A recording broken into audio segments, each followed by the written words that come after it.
Steven Universe future continues with Little Graduation and Prickly Pear. These two episodes are probably the most Steven focus we've seen so far, very clearly illustrating his internal conflict with being treated like a kid and growing apart from his friends, and all that lovely, somewhat relatable, depressing stuff. Little Graduation is a strong character episode, but much like the Lavis episode from before, it wasn't too engaging to me until the ending. It plays out very much like a teen drama sorta episode. There's just a lot of talking and not much of a focus on the visual aspects of storytelling. Lars and Sadie's dynamic hasn't been a subplot I've cared too much about. It's definitely done really well and everything, just to me personally, there's nothing I can really relate to in the story by comparison, so I just find it not as interesting as the other stuff the show does. Although I did really like what they did with their story here though. Watching this whole series, you'd assume that Lars and Sadie would end up with each other by the end. But here, they don't. They aren't romantically involved anymore with each other, but they're still really close friends despite their confusing past connections. TV shows almost never express stories like that because there's no drama. And that's sorta what this episode is about. Steven, desperately wants there to be drama because he's so used to it, but there is none, and oddly enough, the lack of drama makes him uncomfortable and confused. He's not used to things working out, but in reality, sometimes they do.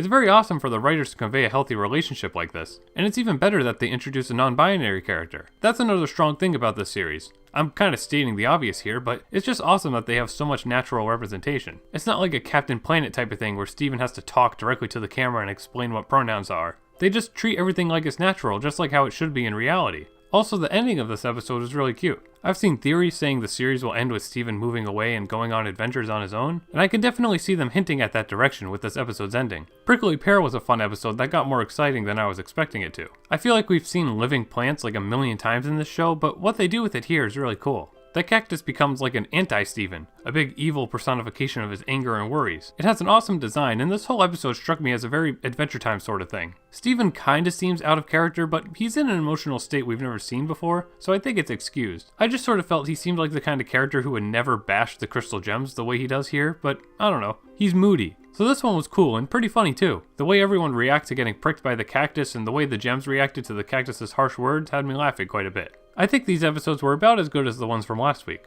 though Prickly Pear is a better character study of Steven than Snow Day was. But they aren't too comparable because Snow Day was way more lighthearted and goofy. So what did you think about these new episodes? Let me know in the comments. If you like this video of mine, please feel free to hit the like button, subscribe, and turn on notifications to know when I post a new video. Also consider supporting me on Patreon. Thanks for watching, and super special thanks to my Patreon supporters.